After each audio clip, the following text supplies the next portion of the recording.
Michigan hockey fans, are you ready to brave the wild? With me, your host, Paladino Joey, or Joey Awajan. Brave the Wild is available on thesportstuff.com, iTunes, Stitcher, and Double Twist. We're back on board once again to talk Minnesota Wild hockey. Well, you know, it's like, it was a fun little two-game stretch, I suppose. A lot of sloppy play, though, I have to say. Some malice in the Nashville game. You could continue the malice. Of course, I didn't even mention the Niederreiter when he upended a Dallas player, and they gave him a five-minute penalty, and Bruce Boudreau was beside himself as, of course, Nyquist got only a 4-minute double back in the Detroit game about a week before. So, yeah, just thought I'd mention that, just kind of catching up on that deal. But because I couldn't believe I didn't mention that. I obviously had it written down, and I just kind of was too into the moment, I suppose. So my apologies for that. Want to catch up with you on that. The Wild defeat the Nashville Predators 5-2, and then kind of looks like the worm has turned a tiny bit with the Chicago Blackhawks 5-3 in Xcel Energy Center Tuesday night. Yes, I was going to say Tuesday, February the 21st. That's why you might have heard a slight hesitation as I was talking. Yeah, 7 straight road win for the Chicago Blackhawks, franchise record since 1964. So pretty crazy there. The Blackhawks are starting to really pick it up. 20 goals in their last 5 games at that point, and they've won 7 of 8. Yeah, here they come. The Blackhawks are catching up. I mean, the Wild's still a nice, strong lead and all that, so can't get too upset. Yet at the same time, we could have buried them for good, pretty much. It's good, though. 5 points ahead, still the Chicago Blackhawks, so we can't get too pissed off, too frustrated, but a little bit of a scary situation for me, because you're seeing some of the same stuff you saw in the past. I don't know, the same guys kind of catching up. You didn't see Patrick Kane score, but boy, you saw Jonathan Toews. Oh, did you ever? But let's not get ahead of ourselves. Let's talk about Jason Zucker and the Minnesota Wild over the Nashville Predators 5-2, Saturday, February the 18th. A fun little Saturday night game, without a doubt. Jason Zucker, 3 points in the contest. Mikko Koivu, his 600th career point, which ended up being the game winner, 3-2, very early. Making it a 3-2 game, that is, very early in the third period. 600th career point. Got to get that part out of the way because it's a very important statistic. As I get into the game review, sometimes I kind of blank out on some of the milestones and such that need to get mentioned, and they absolutely deserve it. Devin Dubnyk, fantastic. Pekka Rinne. I don't know if I called him Patrick Rinne. That's another thing I might have happened on the last show. Maybe accidentally once. I hope I didn't say it twice. But it's, of course, Pekka Rinne. We all know who he is. Established goalie for Nashville. The Wild have done a very good job against him. Of course, the 5th goal was, well, kind of like Jonathan Toews' empty netter for the Blackhawks. It was a nice shot by Eric Stahl, finally ending his drought. Good for him. Very nice to see Stahl finally end that drought. He was stalling, so to speak. 12-game drought ended for Eric Stahl. Awesome on the empty netter. Now, again, I'm getting ahead of myself, but it's kind of all related, all together. Nice to have Jonas Brodin back in the mix again. Awesome to see him out there skating. Was a +1 on the night. Mikael Granlund just continuing to pile up the points. Multi-point games in both contests. The second line just dominant for the Minnesota Wild. We always call it the second line. It might as well be the first line, but it is the second line. You know what I mean? Granlund, Koivu, and Jason Zucker, who's just been unbelievable. Zucker has just been unbelievable, and it was such a fun little game. Very, very chippy game throughout the whole contest. Devin Dubnyk had his mask knocked off twice in the game. He was knocked in the head pretty hard, just as Subban's goal happened, basically. So the goal was allowed. Yeah, all the frustration. Again, whatever. Nice to see the thing start off very nicely. Granlund getting a Zach Parise type of goal, getting really down and dirty on the power play. Niederreiter and Koivu, very nice group together on the power play. Always seem to work together. I mean, always seem to manage to put the puck in the net when they're on the power play at the same time. Very awesome. Granlund tipping a Niederreiter shot after the rebound from Pekka Rinne. Nice juicy rebound, but not so juicy. A lot of aggression, very close to the net. And then Jason Zucker with a nice play also late in the second period after a lot of good goaltending between Rinne and Devin Dubnyk. Some spectacular saves by Dubnyk on a couple of breakaways, some mistakes by the Wild. Again, some sloppy play in the neutral zone and such, some turnovers, and here come the Nashville Predators, but luckily, again, Dubnyk was really, really on the ball in this particular game in a huge way. Stopped several shots in this one, of 37 total out of 39. Just an outstanding performance, 95% save percentage for the night. And Pekka Rinne ultimately stopped 28 of 32. Of course, again, the fifth goal unearned. We know what that means, all that.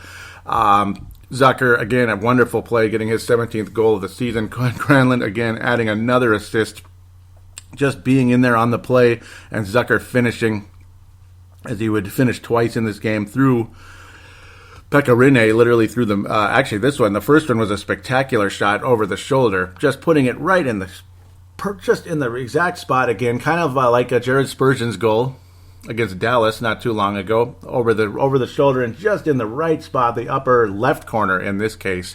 Awesome play by Zucker, 17th goal of the season.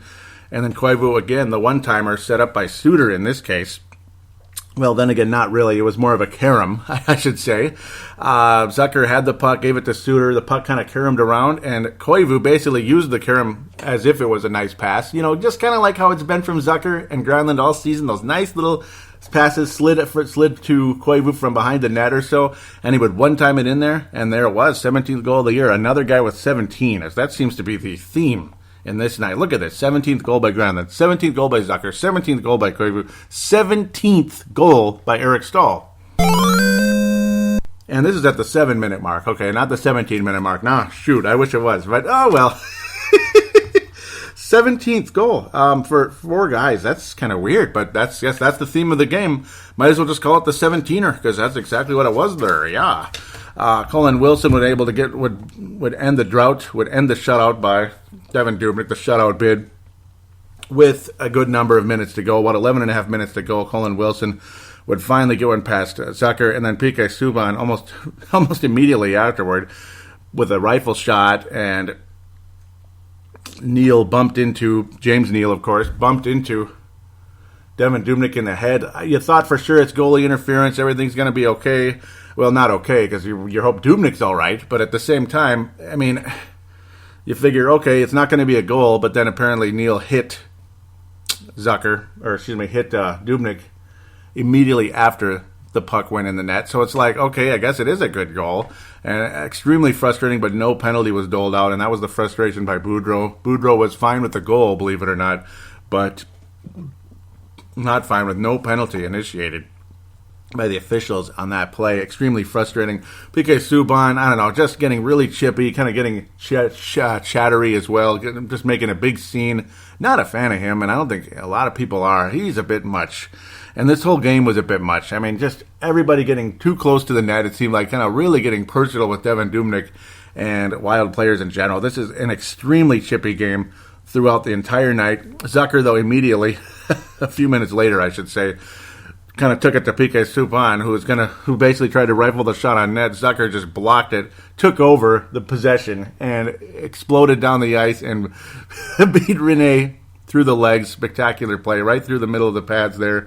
Unassisted goal for Zucker, 18, and that was kind of the statement right there with about 3.5 minutes remaining, that the Wild are not going to let these a-holes push us around. We're going to beat these guys regardless how chippy they're going to try to get. We're going to make them look silly, and that's exactly what happened. Of course, Stahl adding the empty netter as Peter Laviolette would pull Rinne fairly early. With about 2.5 minutes remaining, Stahl took advantage and launched that shot about from pretty much the Wild zone, you could still say. 17th goal of the year. Pominville adding an assist on that, so nice little freebie there for Pominville, and Suter adding a couple points. Jason Pominville at 38 points on the season. He's on pace for over 50 points this year, which is amazing. Granlund on pace for 76 points.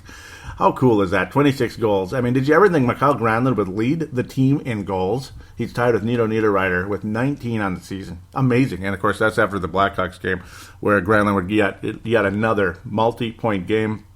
55 points on the season. Again, a sloppy game. Part of it was due to the chippy play of the Nashville Predators, and they just, things would go the way they did in a game like that. An unfortunate performance, though, against the Chicago Blackhawks. Not a bad game, but certainly not a good game, and not what you wanted to see. National television and the Wild have been doing so well against Chicago, and of course the regular season for show and the Blackhawks postseason for dough, and hopefully that will turn. But it looks like the worm is turning in the regular season right now as the Blackhawks again netting the overtime victory. Not that long ago at all, and the Wild, hanging in there, almost got it, but again, it was an overtime victory for the Blackhawks, and who finished that one? Jonathan Toews, and who had 5 points in this game? Jonathan Toews. Yeah, Jonathan Toews, yeah. Wonderful, huh? Yeah, only 5 points. 5-3 victory, regulation, of course, for the Blackhawks. Woohoo. Yeah, I don't know. The frustrating part about this one was how every time it looked like the Wild had something going, the Blackhawks would answer like immediately, and it would just take the wind right out of the sails in that game. I mean, they just really, any ounce of momentum the Wild had, it was just immediately afterward. Lots of nice chances, very entertaining first period of hockey. Dubnyk and Crawford just unbelievable in that first period. Unbelievable. Crawford stopped multiple opportunities for Jason Zucker. It looked like he had a goal for sure. Granlund, of course, Parise, but Zucker one for sure I thought was a goal. And frickin' Crawford again. And the whole talk about Crawford is, back in the day, people saw him, okay, he was kind of a mediocre goalie, but he's actually kind of good, this and that. But you know what? I know people were questioning him early on years ago. With Crawford, it was like a bad game here and there, though. Like, when you look at his overall statistics, year in and year out, he's always been in the low twos. So, that's pretty damn good. I wish the Blackhawks had a goaltending problem. I really did. I mean, I really do, because I think the Wild would beat this club, even though they have all those offensive weapons. It's just the fact that the Wild are so deep at this point, and we have a fantastic goalie. Yeah, things would be a little different, but it's not. And I wish the Wild could solve Crawford. Now, don't get me wrong, 3 regulation goals in both games isn't that bad. It's better than 2, and Crawford gives up about 2 goals a game, a little over 2 goals a game, and the Wild have amassed 3 goals in both of the losses the Wild have been assessed the past couple of weeks here. Yeah, right out of the gate, though, in that second period, Jonathan Toews just kind of, the puck's kind of bouncing around. And Jonathan Toews left open for that split-second Dumba put in this game off of the injury. And Bruce Boudreau admitted it was a mistake immediately after the game. Dumba should not have been in there, and he was terrible. He was not ready. He was awful. Gustav Olsson also struggled in this game. There were cases on the Nick Schmaltz goal, just not facing the right direction. Extremely frustrating. Now, of course, this is that second period where things really went downhill for the Wild. Luckily, Mikhail Granlund would add that power play again with the same guys. Granlund, Niederreiter, Koivu. I mean, that's the perfect power play. It really is. It's triple P, perfect power play. Granlund, Niederreiter, and Koivu. I mean, those guys are as good as it gets, and that's why the Wild power play is ranked as high as it is at this stage. I had it written down because it's always ever changing. Second power play in the entire NHL. That is amazing. Penalty kill 10th. Of course, goals for our fourth. The Wild are fourth best offense in the league, and goals against number 2 in the whole league. Crazy. I'm bouncing all over the place, but why not? It's a worthwhile conversation, right? Granlund again, close to the net again, just like the Nashville game. He's been netting those close goals, and of course he would get 2 goals in this game overall, and he would wind up with 2 points, both goals, of course. Awesome, both on the power play, and Niederreiter and Koivu in the third period again. Awesome. Remember when Mike Yeo would usually just have like maybe Koivu, Parise, Pominville type of people out there? Maybe, they would generally be those kind of guys on the power play, and it seemed like he would never change it. Just look what happens when you change things around a little bit, and you add guys like Niederreiter and Granlund on the power play. Just look what's happened to their careers. Just whoop. The only problem is Chuck Fletcher. I'd be like, hey, don't let them blow up too much, because we're not going to be able to keep them now. We don't want to be like the Blackhawks with like over 10 guys under $1 million, because all the money's going to the Canes and Taves of the world and Crawford, guys like that. Nick Schmaltz, you son of a biscuit. That guy is getting good, isn't he? And he's just a rookie. And of course, North Dakota. Oh, goody. National champion North Dakota. I hate that team. Damn it. I hate that team. I hate Richard Panik, too. because after Granlund would net that close one again, a really nice play, awesome. The second one was really funny because he kind of got it off the back of, well, not funny, it was a very skilled play by Granlund off the back of Crawford's pad. So it's like if you have to go somehow, some way, of course, the only way to beat Crawford is usually to go high. Parise went a little too high in that third period, and unfortunately that one didn't count, but he would get one in the third period ultimately for his 14th goal of the season. Thank you very much there. But after Granlund's goal, it was just immediately Richard panic. I don't know, and I was panicking because it's like, why is our defense continuing to sleep on the plays here? Jonathan Toews, just an easy, it was like Zucker and Granlund with a nifty little pass for a one-timer to Koivu. Exactly the same play, basically, Toews to panic. Damn it, so frustrating. It looked so easy, and Toews again getting a point on all 5 of the goals, and this was a nice little nifty pass. He makes it look easy, does Toews in this one, but so did the Wild's second liners passing that puck for a Koivu's one-timer, and that's exactly what Richard panic made us panic again. 16th goal of the season there. Schmaltz's alt, yes. Shell's Brewery, Schmaltz's alt, yes. They're not a sponsor, but it's just when I see Schmaltz, I think of Schmaltz's alt. It's a decent beer, a little darker winter season one. Not too bad at all. But Schmaltz's alt, yeah, damn it, that was from Jonathan Toews. Another one, very similar play, and again, just Dumba and Olofsson out there, and they look confused, and I wouldn't put those guys together. Not a good combination. That didn't work out at all. Let's look for something a little different here. So frustrating. Parise hitting the Wild back in it, again getting very close to the net. Not as close in this case, though, more of a redirect off of a Scandella shot. So Scandella finally adding a rare point. Thank you very much, because he doesn't get any hardly. But sometimes just get that puck on net. Hopefully somebody can redirect it, and Parise was able to do that. 14th goal of the season. And the number 14, kind of sort of one of the themes of this game. It's just crazy to think Toews only 15 goals after a hat trick. But yeah. But there was Parise's goal. Less than 2 minutes later, what do you think happens? Just what do you think happens? Schmaltz's alt, beautiful pass over to Jonathan Toews. Same play exactly, pretty much. This time Schmaltz. Toews, the beneficiary of a Schmaltz pass, where it was the other way around about 8 minutes prior. Again, the defense falling asleep out there. Very frustrating game. Granlund, luckily, with still a good 7 minutes left, would put the Wild within 1. Awesome. Granlund, yet another power play. This one, again, like I mentioned, off the back of Corey Crawford's pads, but Crawford, again, just too good down the stretch. The Wild, multiple chances, but just nothing going. And the Wild finally pulled Devin Dubnyk because they have to. A couple of great attempts, but Crawford knocking them all away, no matter if they're high, they're low, they're to the side, they're this, they're that. Crawford was knocking them away. And yes, 3 goals given up, but still, you'll take 3 goals if it means there's no 4th goal and you still win the hockey game. Jonathan Toews, after a pretty decent chance from the Wild, just basically finally just is able to get onto the puck and just releases it. Just releases it from pretty much all the way in front of the Wild net into the Chicago net, and it was a perfect shot. Like, what the hell? I thought there's no way that's going in. We'll get another face-off. Maybe we'll get another chance and put that sucker in. Do it like we did with the Gophers. That would have been awesome, but it just wasn't the case. And that one... those face-offs, just the face-off win by Chicago early on, too. Extremely frustrating. Extremely frustrating as the Blackhawks scored a goal on the face-off. Ultimately, the 3-1 goal. Oh, man. Just again, just guys falling asleep on the play, and there's pretty much nothing you could do about it. I don't know. And, of course, Jonathan Toews, when he put the Blackhawks up 4-2, again, just able to get the puck away. Strip the puck away and then set up Schmaltz. I mean, yeah, see, it's not only the fact that Schmaltz was able to score, but then the steal and the finish as well. Just so frustrating.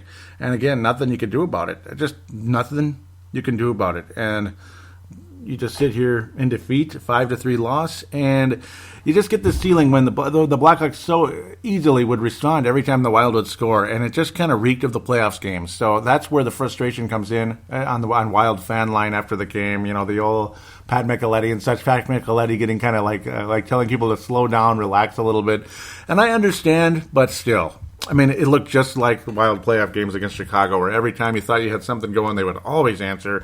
Or the Blackhawks would go up 3-0 like they did in that first game. The Wild made the nice little response after that, and then the Blackhawks quickly responded again, and there's nothing you can do, and the frustration just starts to mount. Nick Schmaltz, just a rookie, just a frickin' 20-year-old rookie with 3 points in the game, plus 5. Ridiculous. Dumba and Olofsson, major frustration throughout the entire night. Couldn't get the puck out of the zone. Seemed to always be facing the wrong direction. Or just, it seemed like they're just standing there as the puck is just resting there for that split second. So something could happen in Chicago's favor, and that's pretty much what happened multiple times in this game. Really painful to see Doomed to give up 4 goals, but I got to tell you, the defense in front of him was awful. And it, again, shades of Adam Wilcox in the championship game versus Union for the Golden Gophers.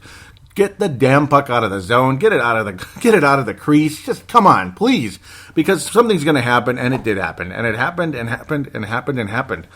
Christian Folin and Nate Prosser scratched in this one. Why was Folin scratched? And I love Bruce Boudreau. I think he's the best coach in the league, pretty much. Folin versus Dumba.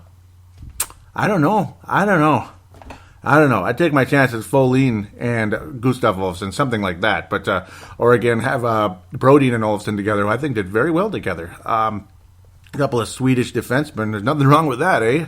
Nothing wrong with that. And then put Folin with Scandella, I suppose, because or split up the great defenseman and go from there. Put Brodin with Studer again, like they were in the past. But I don't know. Whatever it was, whatever it is. Second guessing, frustration, same old crap. Is the worm turning? A little bit, but will it turn in the playoffs? I don't know. I really hope the Wild are ready for the Blackhawks come postseason. They've played the Blackhawks extremely well the whole season, so that's good. And they what's good is when the Blackhawks have had their surges, the Wild have responded much better than they had in the past. I just, it just reeks of like this is game 6 or something, and the Blackhawks are up 3-2, and then all this hard work, all this wonderful season is over, just like that, and you got to start all over again, and you pray to God that's not where this is headed. But it's hockey. I mean, how many teams have great seasons and they're out in the first round, out in the second round? Oh, they get to the conference final, but the season's over. I mean, you finish first place in your division. You really want to win that damn cup, especially when it's been 50 years, of NHL hockey with the 7-year tribulation in between there when the North Stars left. Yeah, because I am including the North Stars and the Wild together here when I talk about 50 years ago when the North Stars first faced off with the St. Louis Blues in the National Hockey League, and Philadelphia Flyers and Kings and Penguins and all those other guys, and California Golden Seals who, they're kind of like the Sharks now, you could say, because they kind of dissipated and became the Cleveland Browns, and they moved to Cleveland and then dissipated into the Cleveland Barons, and dissipated into the Minnesota Wild and all that good stuff, and then that California Cleveland team turned into the Sharks basically later on. It basically did when the North Stars kind of split up basically and turned into the Sharks and all that, because the Guns owned the Cleveland team and then became North Stars and then became the Sharks. And yeah, it's complicated, but it makes sense. Is what it is. The Blackhawks now own the advantage, or actually it's a tie for the season series, and the rubber match, as they call it, Sunday, March the 12th, will be a big one. Once again, all 4 of these games on national television. Hopefully the Wild can win the season series, but more importantly, second round matchup, divisional round, as we'd like to call it, the Wild can get the job done and move on to the conference finals, finally defeating the bully, finally knocking the bully out, as Kevin Garnett once said when the Boston Celtics beat the Lakers, because, of course, Kobe and the Lakers were the bully to the Timberwolves for a decade. That was no fun.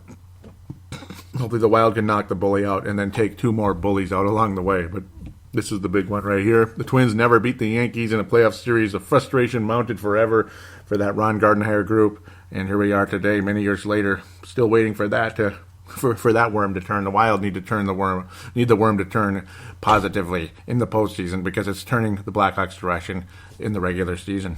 So I don't know. The worm has turned. That's the theme of this show. It has, and luckily the season isn't over. Luckily we haven't even played our first playoff game yet. So we'll see. Wild should be fine. The odds of the Wild winning the division is still very strong. Yes, this is a very long game review for only 2 game review segment for only 2 games, but this is a very emotional couple games here, especially the second one. I'm not panicking, but a little bit concerned, a little bit. Areas of concern, yes. The defenseman, somebody needs to be scratched, that type of thing. I would scratch Dumba. I mean, yes, you have your break and everything, but I think Dumba needs to be scratched. He needs to sit back down, unfortunately. Or Olofsson needs to be scratched, or sent back down to Iowa. I don't know, but he definitely took a turn in a negative direction in that Blackhawks game. And neither one of those guys belonged on the ice. I would have liked my chances with the less exciting Folin and Prosser, to be quite honest, with the way those two guys performed. And as impressed as they've been with Olofsson, well, maybe if he was with a better pairing, he would have been okay. Maybe you put him right back with Brodin, and things wouldn't have been quite as negative. But Olofsson showing a couple of chinks in the armor early on here. So we'll see. All right, Mike Modano Award. For me, it's Kyle Granlund with a bullet, even though you could have said Dubnyk for how awesome he was in that Nashville game. But I don't know. I got to give it to Kyle Granlund. He's just been ridiculous. Just unbelievable. 55 points on the year. Just wow.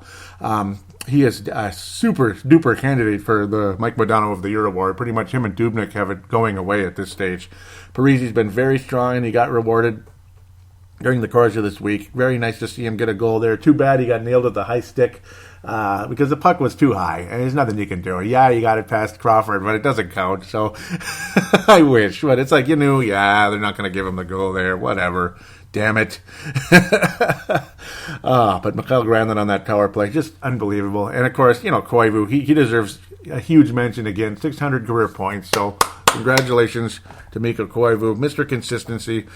Now anyway, he was inconsistent so much when he was younger, and he'd have those damn injuries, and it would derail his seasons. But the last couple of years, he's been so consistent, and it's been really nice. So again, thank you, Mikko Koivu. Keep it coming. I'd love to see him be the recipient, the guy who receives the Stanley Cup, as the captains do, and then starts passing it on to the Parises and Suitors, and down the line. And man, awesome. I got to think Granlund will be the next guy after the captains receive that cup. But let's worry about that later. Or Dubnyk, of course. Let's worry about that later. I shouldn't even be using those words, but I would love to see it happen. No kidding.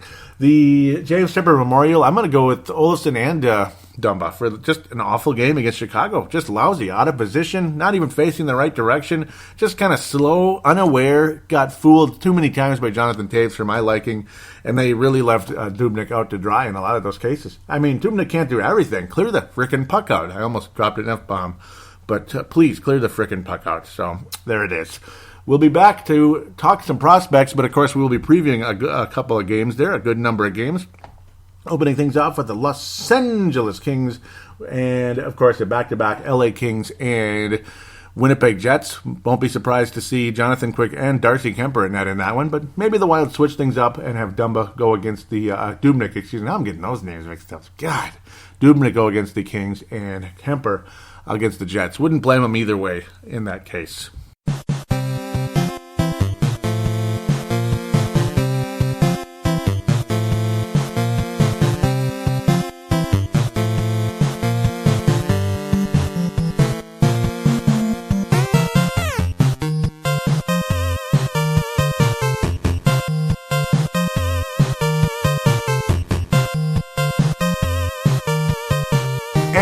We are back here on Brave the Wild, segment number 2. Let's talk about 3 games to preview here coming up as we finally come out of this doggone bye. At least we attempt to. Minnesota Wild will take on the Los Angeles Kings February the 27th and the Winnipeg Jets February 28th, and then, of course, Columbus on Thursday. So we'll talk about that next, Thursday, March 2nd. Back-to-back situation here. Is it Kemper in L.A. or against L.A., as we wrap up the massive homestand, or Kemper in Winnipeg, Manitoba, all kind of close by to each other, of course. That's the question. I don't know. That is a good question. Kemper did have good history against the LA Kings for a while there, and it seemed to kind of fade away. But he's always in the net against the Los Angeles Kings. That's kind of how he got his career going a few years back when he that was during the 13-14 season, and things started to turn around, much to our delight, before he brought in Bruce Boudreau to help out Darcy Kemper in his inconsistent ways. And, of course, Backstrom wasn't up for the challenge that year with the injuries and such. Winnipeg Jets, Dubnyk, I don't know. It's like it could go either way, but I'm guessing the Los Angeles Kings game, you will see Darcy Kemper. That's my guess. But again, it could go either way with Bruce Boudreau. Apparently his thought process when you put in Kemper against the Blackhawks was, let's get the points. Let's make sure as best we can to get the points against, now I'm forgetting already who it was. I believe it was, I can't remember now, the Blackhawks a couple of weeks ago. I'll come back to that in a second.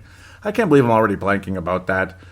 Man. I believe it was the Vancouver Canucks, if I remember correctly. Vancouver Canucks. Let's make sure we get the doggone points, and the Wild did do that. All right, let's move on. The Wild have been moderately successful against the Kings. We're leading in the 3-game series at this stage. The Minnesota Wild have 3 points. The Kings have 2 because there was an overtime loss to the Los Angeles Kings, much to our chagrin, January the 7th. I remember that fairly well at this stage. It's a decent team. Of course, Minnesota Wild crushed the LA Kings 6-3 in kind of a messy game. Kerry Hemper was in net for that one, too. Messy game early off in the season, 6-3. Nice to get all the goals. The Kings have been struggling, but, of course, Jonathan Quick has not been available since the beginning of the season with a groin situation. They say he's about 2 weeks away as of February the 22nd, as of the recording here. And today's not February 22nd, a little bit after that, just saying. But as of February 22nd, they're saying that. Marian Gaborik scored only his second goal of the season at this stage. Most recently, the 4-3 loss. Remember that. Very frustrating. Jeff Carter's definitely had a wonderful season. Peter Budaj has been all right. Peter Budaj has been okay in that. In fact, he's been above okay. 2.12 goals against average save percentage, almost 92 and 7 shutouts. So, that's the thing. The Kings, they're still struggling scoring, even though they're getting pretty good goaltending, even without Jonathan Quick. It's just the thought of Jonathan Quick coming back, going into a possible first versus eighth playoff series at the Kings scares just the living daylights out of me. And I can imagine a lot of the experts out there saying, don't be surprised if the Kings knock the Wild out in the first round. Wouldn't that be devastating? Because the Kings have been very capable of doing that. Though a lot of the main stars of this club, the main stars that aren't main stars right now, not doing so hot. Jeff Carter was a fairly recent acquisition. Again, 53 points, very strong season, 29 goals on the season, an outstanding player at this stage. 19 points ahead of the next scorer there, Tanner Pearson, with only 34. Drew Doughty has been a huge name in the past. He leads the club with he's second on the club with 25 assists, 33 points. Kopitar, 27 assists to lead the way, but only 6 goals, kind of like what Granlund would be in the past. This is basically Granlund last year, I would say. Now he's a 19-goal guy, Mikhail Granlund, which makes us all so freaking excited. Oh, boy. I mean, this is a very beatable club. You got Devin Setaguchi, only 12 points in 45 games. Just a meh. I'll take Chris Stewart over Devin Setaguchi on that fourth line any day of the week. Setaguchi gets his share of hits and all that, but not that many. Not very, I don't know, he's just not a good player. Good for him that he was back in the NHL for a bit here. Gaborik, way done. I mean, this guy's damaged goods. Just like Nicholas Backstrom, it gets to a point, you've been hurt so many times, all of a sudden, it's just the engine seizes up and there ain't much left to talk about here. And that's what's been going on with Gaborik. So many groin injuries and hip injuries and this and that over the course of his career. That's a lot of mobility going down the you-know-what, and 13 points in 38 games for Mary Ann Gaborik at this stage. That's about what he is right now. And no, I'm not trying to insult anybody. I'm just messing around. Peter Budaj has been a very good goalie, though, during the course of the season. The Wild, luckily, did get 3 goals on the son of a biscuit last time around, so can't worry about it too much. We're capable of putting the puck in the net even against Corey Crawford. I mean, 3 goals against Corey Crawford ain't bad. It's better than 2-1 or 3-1 in favor of the Black Hawks or whatever you want to call them. Kemper, he got peppered last time around and we lost in overtime. It was less than 4 goals allowed because of the overtime period, but still a very quick goal by Tanner Pearson immediately in that overtime period. Just a breakdown defensively. Alec Martinez and Anze Kopitar setting up Tanner Pearson in that stage. I think the Wild can beat the Blackhawks, and I think they need to beat the Blackhawks. The one thing that's scary about this is coming out of the break. It's not good. Coming out of the break is not a good thing. I'm going to come out in good faith, though, because the Wild have been great coming out of a loss, and it's a home game. I hope that helps a little bit. It's going to be kind of a 4-3 type of game, though. I don't think it's going to be pretty. I think Kemper will be okay. You might want to get Dubnyk in there just to get him rolling again, but I don't know. I think the Wild put Kemper in there against LA. That's just my guess. And a 4-3 victory may go to overtime or even the shootout, but the Wild will win 4-3. The most likely guy to score against the Los Angeles Kings.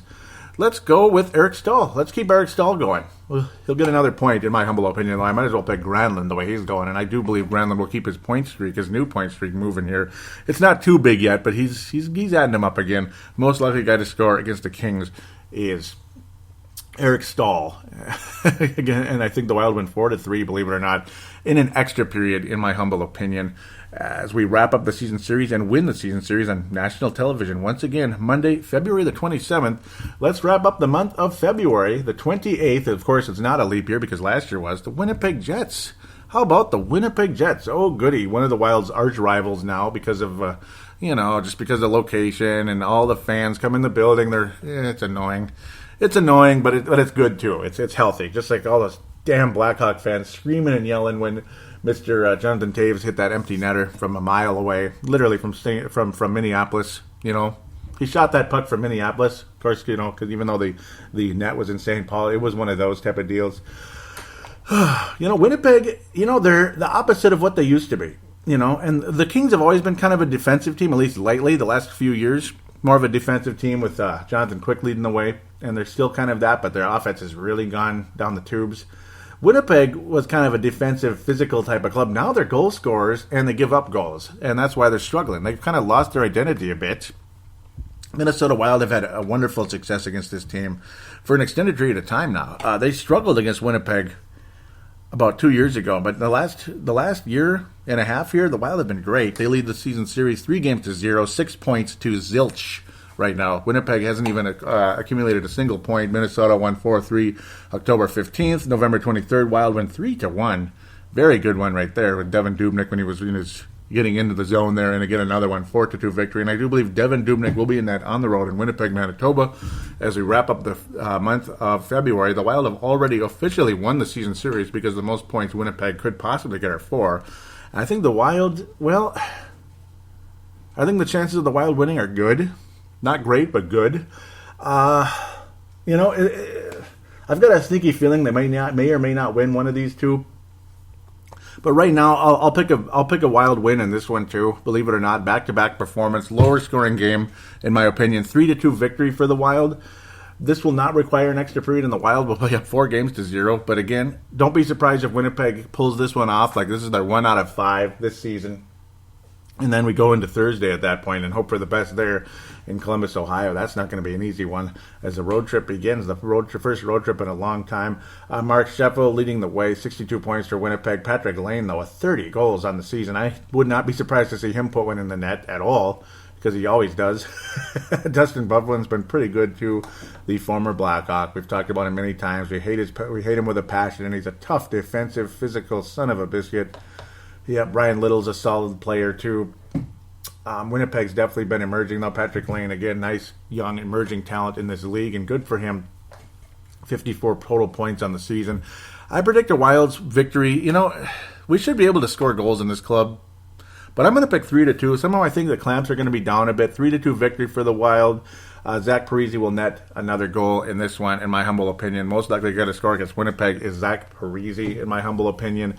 I expect a physical type of game because it tends to get more physical when these two play. It'll be kind of like the Nashville game, one where we're kind of throwing bricks at the TV screen. Kind of like the Nashville game. Physical. It'll be a little bit of a messy game. Hopefully nothing too crazy. We're getting hit in the cheek with a stick or anything. Let's try to avoid that happening. God willing, coming into that one. This one's not on national television. Oh my God, how dare they not put us on national television? But I am going to predict a win, believe it or not, with a different goalie in net, a little bit better defense, 3-2, a little bit better net minding, I think. Though I do think Kemper will help the Wild win the game. Devin Dubnyk will definitely be in net, though, in Columbus, Ohio, as we head to Thursday, March the 2nd, as we head towards the 11-year anniversary of Kirby Puckett's death here, the first week of March 2006. God rest his soul. I miss him so much, and I'm sure all of us do. Hopefully this Wild club can harken back to the 91 Twins a bit. They kind of remind me of them. They don't remind me of the 87 Twins. That would be like the Kings a couple years ago when they were the 8th seed in 2012. That's the 87 Twins. This is much more like the The 91 Twins, kind of a different hero every night. Oh, Cam Atkinson. We know he's going to score against the Wild. Another nice, strong player who's emerged so nicely for the Columbus Blue Jackets. Sam Gagner, a guy we wish was on that fourth line for this club, and he really helped the Blue Jackets this year. 34 points on the season. Not great numbers, but good. Good for considering a bottom six guy. Old Evil Otto is back. Evil Otto, Brandon Stott, the evil smirk he used to have with those Blackhawks. Evil Otto from, the Berserk arcade and Atari game and all that, the smiley face. Evil Otto, Brandon Stott is back. Good trade for both clubs, though I think the Blackhawks won again, even though, I don't know. It's a good trade for both clubs. Brandon Stott hasn't blown up that much. 41 points in 58 games, though. I'll still take it. Compared to compared to nothing. Oh, that's for damn sure. But the Blackhawks also with nice players coming back in their direction. 14 goals for Gagner, though, in that bottom six role. Atkinson, 27 to lead the way. Nick Foligno, of course, a guy who was a huge factor last time around when the Minnesota Wild hosted the Columbus Blue Jackets on New Year's Eve. And kind of a devastating, sad game for us. 4-2 victory for Columbus. They kind of coasted through us. The Wild kind of sort of came back in it, and then nothing to it after that. Winnipeg has been struggling. Columbus has been struggling a bit, though in their last 5, they've managed to kind of catch up a little bit, but 2 losses in their last 5. 3-2 record. They beat Detroit 2-1. Of course, I'm checking into this one because it's more important than some of the others, though they're all important. I'm just kind of saying Columbus, yeah, they were a team that was neck and neck with the Wild in the past. In fact, they were ahead of everybody. Now they've lost recently to Nashville and the New York Rangers. They managed to get a 5-2 victory over Toronto and beat Pittsburgh 2-1. Pretty impressive wins there. But again, losses to the Rangers and Nashville, which is going to happen. Those are dangerous clubs. And by the time we play, they will have played 3 other teams at that stage. New York Islanders, New York Rangers, and Montreal. Only the Islanders are games that will be at home. And then, of course, against the Wild, March the 2nd. I think I want to believe the Wild are going to get revenge, but is there a pretty good chance Columbus sweeps the Wild this year? They seem to get up for the good teams, and then, I don't know, even though the Rangers have been playing well too, believe it or not, the Rangers have knocked the Columbus Blue Jackets out of the division lead, if you can believe that. The Blue Jackets right now are the wild card, and that's only because the Metropolitan Division is insane. Islanders still fighting for that wild card, but you got Pittsburgh, you got Pittsburgh and Washington and the Rangers all just having awesome seasons as well, knocking Columbus out of the division lead for the moment. I got a feeling that Columbus is going to sweep the Wild this year. I think the Wild go 2-1 this week. Now, we're going to lose a game, and if we're going to lose a game, I think it's this one.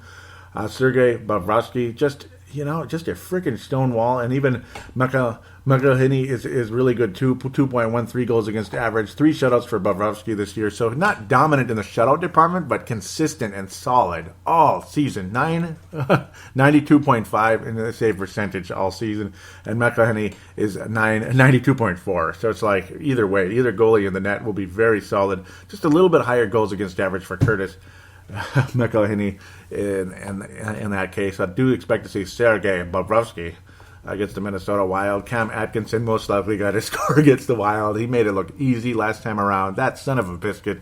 Just a little bit of space, a little bit of freedom. He's like a better Jason Zucker in that sense. Just a little bit of freedom, and he's going to put that thing in. Scares me. With that said, though, most likely guy to score against the Columbus Blue Jackets, let's go with Jason Zucker, who's also been playing great all season. I could see a little breakaway, a little bit of excitement happening, and Jason Zucker will get to get at least closer to the 20 goal mark, if not reaching there, if he hasn't scored some more before this game at that stage against Los Angeles or Winnipeg. But he will get at or near the 20 goal mark during the course of this week. I predict a decent week for Jason Zucker. Devin Dubnyk will be in net, and the frickin' Columbus Blue Jackets will win the game 3-2. The Wild might squeak a point out of it. Maybe. I'm hoping, but I will pick a victory for the Columbus Blue Jackets 3-2 against the Minnesota Wild, and they'll kind of get back and maybe in that division lead, depending on how things go. Maybe they'll beat the Rangers on the road in Montreal. We'll see what happens with that one. It's hard to say. Montreal's doing very good in their division, though, as things continue to head in a positive direction for those doggone Montreal Canadiens and those doggone Columbus Blue Jackets. 79 points on the year. A little bit of drop-off because Pittsburgh and the Rangers now are in the 80s. And, of course, Washington with 87. The Wild with 84, and those Blackhawks are catching up because the Wild haven't been able to play. Now we get the famous games in hand. Well, let's win those games in hand, because if you lose them, they don't do you any good. It's a big fat waste. So, is what it is. Hard to believe Columbus has been knocked out of the division lead, though. 3 points behind the Pittsburgh Penguins and only 1 point behind the Rangers. I don't know why they're putting the Rangers ahead. I suppose because more wins. Interesting. But that's interesting how that works. It is what it is, though. You puck experts, go ahead and tell me about that. So, the Wild will go 2-1 this week. It'll be okay. Solid win. Hoping for the best, though. Just can't wait for that rubber match. Little revenge against the Blackhawks. Hopefully we win the season series. This is coming down to the final game now to decide who wins the season series between the Wild and the Chicago Blackhawks as we head into the later stages of March. And we finally play the Carolina Hurricanes March 16th. I was like, when are we going to play Carolina?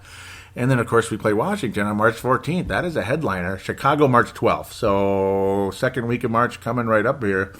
The next show we will preview San Jose Sharks. There it is. So you'll hear from Chris, my buddy Chris over there with the Pucknology podcast over there. He's a producer, but also one of the big hosts as well.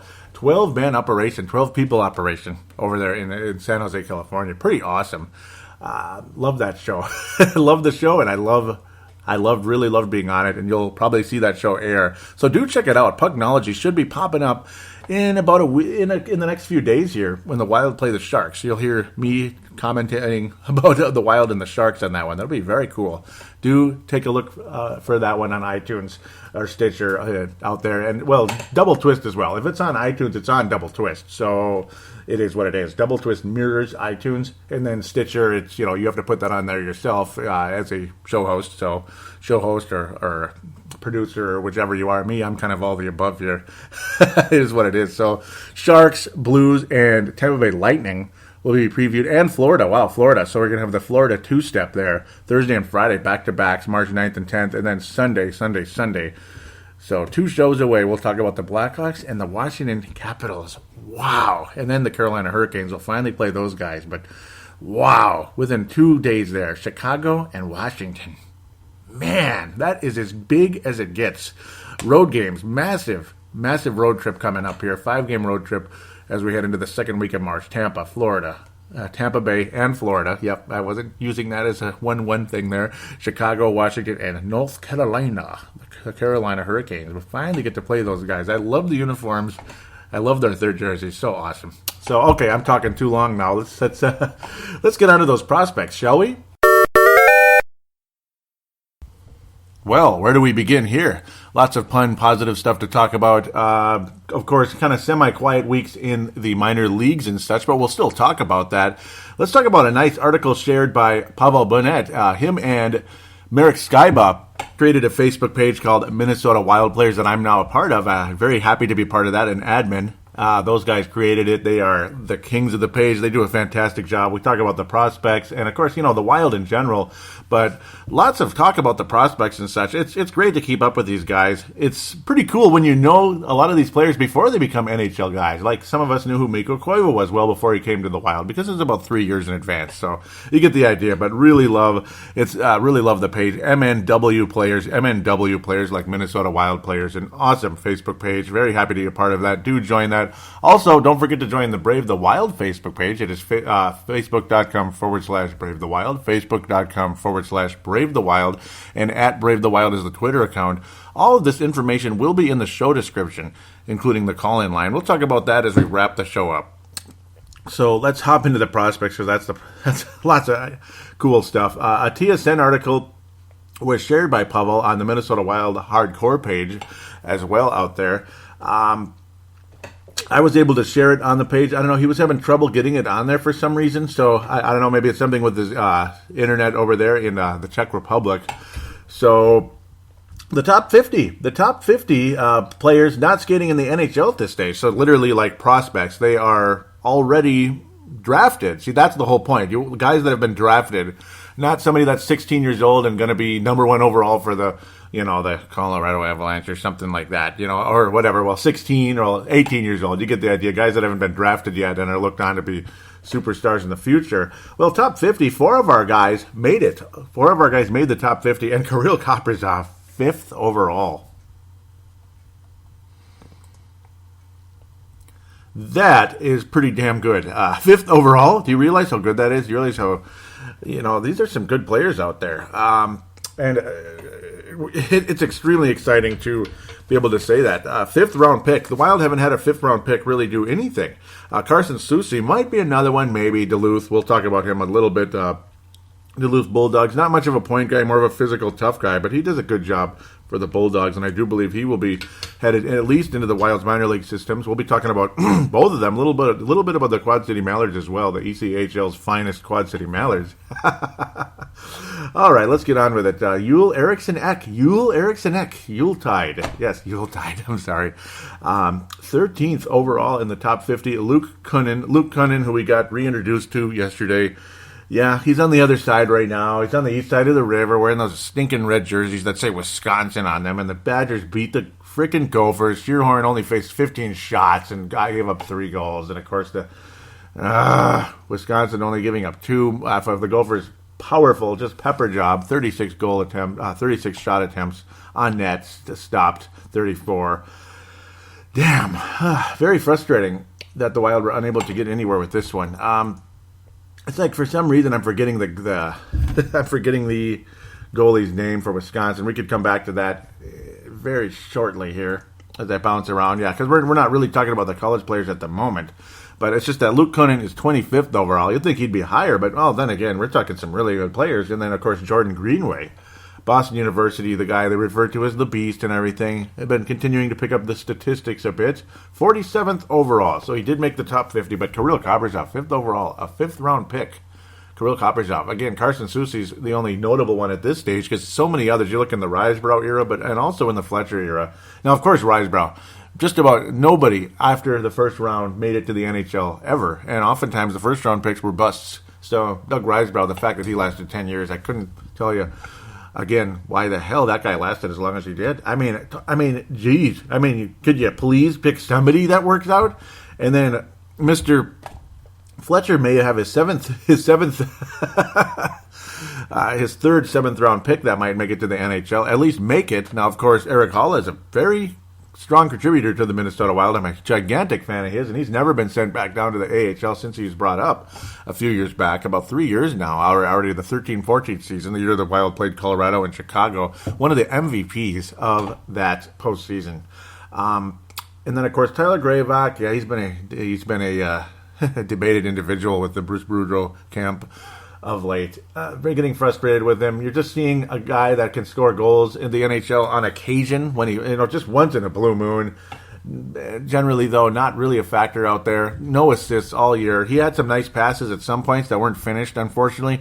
And really, since then, you never really saw much action out of the guy. A little physical play here and there, but generally speaking, just kind of part of the scenery. And Tyler Gravock sent back down to the AHL. We'll talk about that shortly. But the Russian Rocket, some people call him.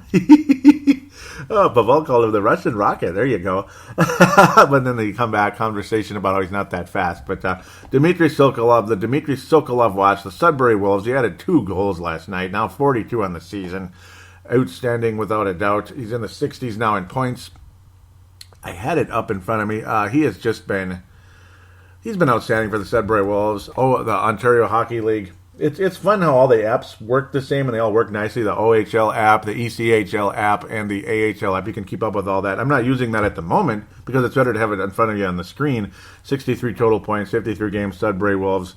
Yeah, Dmitry Sokolov, one of the top goal scorers in the entire Ontario Hockey League for the Sudbury Wolves there. Over there, the Russian Rocket. No, some people call him. No, I forget what nickname they came up with down there. There's a little conversation down there. Where is it? It was in there. Where did he go? Where did the conversation go? I think that might have been on Wild Hardcore. Doggone it, because I think he posted it twice, maybe. Oh, well. And, of course, this connection is not doing so well, so I kind of can relate to that as well. That must have been on the other page. Doggone it. So we'll dig that up in a moment, the conversation there. Because there's no fan interaction on Brave the Wild right now for some frustrating reason. Yeah, I wish people would post on there, too. Would be nice that I could probably help out in that category as well. As they attempted to dig that up, we'll talk a little bit more about Luke Cunnin and Carson such. Looks really good against the Wild. Yeah, no surprise there. And Wisconsin, the Wild, or the Gophers, I just call them the Wild. The Gophers, 4th overall in the country. Wisconsin, 19th, despite the fact their record's pretty strong. But I suppose the non-conference schedule early in the season kind of bringing Wisconsin's ranking down a little bit. But they've been very good against the Gophers so far this year. They've now taken 2 out of 3 games against the Gophers. Yeah, Barry. That's who I thought it was. Jack Barry for the Wisconsin Badgers. Stopped 36 shots yesterday. Gophers very aggressive but could not get the job done, unfortunately. Good thing they have Casey Middlestead coming, though, next year. We'll see how things go. That'll be pretty fun. Hopefully he's not a one and done, though. That's what we're always afraid of. Other than that, though, Mr. Alex Tuck was sent back down to the AHL level again. And generally speaking, he's been, he was able to add 2 assists right away. So that's pretty good, I'd have to say. He's at 27 points on the season as we bounce into that. Kind of, I don't know, there's all kinds of interesting conversation here. Samanas stuck at 20 points. Again, the AHL club, the Iowa Wild, of course, sputtering offensively, but good goaltending. And that's the good part, I suppose. But again, offensively, you're not seeing a whole lot going on. Adam Gilmore, I should mention, too. Adam Gilmore, a prospect that's been in the system for a couple of years. I do believe he was a teammate of Jordan Greenway. No, he was not. He was a teammate of Alex Tuck. Okay, so getting those guys mixed up. No surprise there, right? 15-16. Just last year, he was a member of Boston College. Brought over to the Wild. A 4th overall pick in 2012. 98th overall for BC, Boston College. So far this season, in 49 games with the Iowa Wild, he only amassed 10 points. So struggling at the AHL level at this stage, and that's unfortunate. He's a 6'3" player, too, 6'3", 193 pounds. So you think, hopefully he'd be able to adjust to the AHL level, and he hasn't so far, unfortunately. So sent down to the Quad City Mallards. He's had 2 assists so far in only 2 games. So picking up a little bit with the ECHL, Sam Warning and such, 41 points for them. Those are the 2 notables. So now we have 2 notable guys in the AHL. Sam Warning mostly because of his stardom with the Gophers. He's, of course, an undrafted free agent type, but he is in the Wild system, so that's good. We'll see what happens. He's in that system at the moment with the ECHL, but things can change rapidly. You never know with that. He is leading the club in scoring. Adam Gilmore, of course, again, the Wild property, 90th overall pick in 2012, struggling with Quad City. Unfortunately, now we get to the conversation here, if humanly possible. Just 2 comments, but it was just interesting. He said, as David Abraham said, I'd be careful calling him a rocket, though. Pavel wanted to call him Falcon. That's what it was. I knew there was a different name in there. Pavel says, I wanted to call him Falcon because his name, or at least a part of so-called, means Falcon. Oh, cool. That's cool. Yep, and they're saying he's not fast enough to be a rocket. Yep.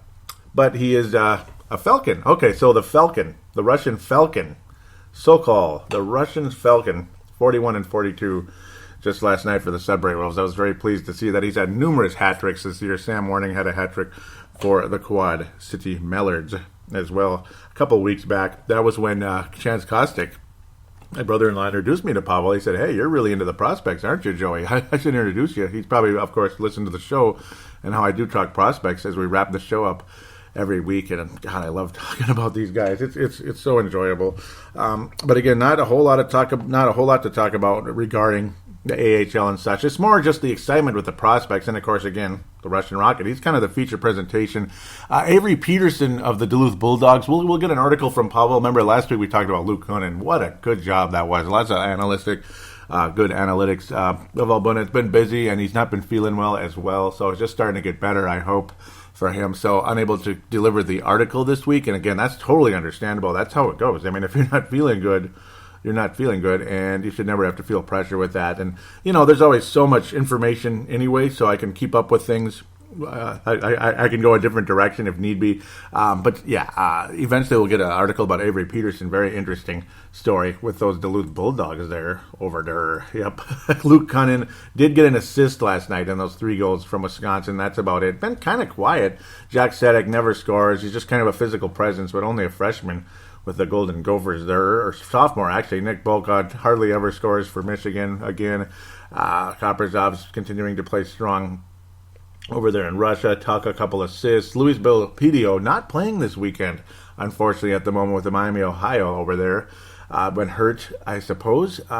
Missed the game last night. So that's unfortunate. The captain Miami of Ohio's college club there. So hoping he is able to come back and be ready to rock and roll. Other than that, really, again, not a whole lot of scoring going on from the prospects this week in the college system either, at least so far. Because I come in on Saturdays most of the time, and it's usually Friday night is one game in. So hopefully one of those guys at Duluth will pick up the pace, even though I wouldn't mind seeing Duluth lose a couple of games. Oh, man. It was, yeah. So we'll just let that go as is at this point. Jordan Greenway did add an assist recently, though, last night for Boston University, the future Iowa Wild player at a bare minimum. I think he's with the Iowa Wild next year, most likely. A lot of people do see that physically he's adjusting nicely to the next level. The Canton, New York native, adding yet another assist to his repertoire over there. 27 points, 31 games for the Beast, as we like to call him time and time again. So that should wrap things up. Let's get to the phone line conversation. The phone line is 209-736-7877, 209-736-7877. It is a voicemail. Do treat it as such. Mention you're calling in to Brave the Wild, and basically keep your comments 1 to 2 minutes, something like that. We'd love to hear from Pavel sometime. Yeah, but again, that's also, the other routes, because I don't think he's going to be able to call that number without getting ripped off, so, spending too much money. But there's the Call Now button. That's how you can get in through Facebook Messenger, which is 100% free, and then there you go. So something like that, or the audio submission route. Any of you can call in. Just call in sometime, 1 to 2 minutes. And if you really have some good information, you can go up to 3, even 5 at the tops. If you really have a lot of good information, just don't go too crazy on me. The Call Now button, which I just mentioned, and then there's the audio submission route. You use the free voice recording applications on your smart device, whatever it is. Same rules, 1 to 5 minute range, and then email it to paladinolive@yahoo.com, paladinolive@yahoo.com. Again, everything will be in the show description, all this information. Thank you again. Please do tell your friends about this show. Would be greatly appreciated. Please write a positive review for Brave the Wild on iTunes or Stitcher. Again, we'd appreciate it so much, and we'll give you a huge shout out and a thank you on air, a personal thank you to you out there. So thanks again for listening. Thanks for your loyalty, and welcome aboard those of you that have been joining on board from MNW players over there in Europe and locally as well. Thank you again. God bless, and we'll talk to you next week.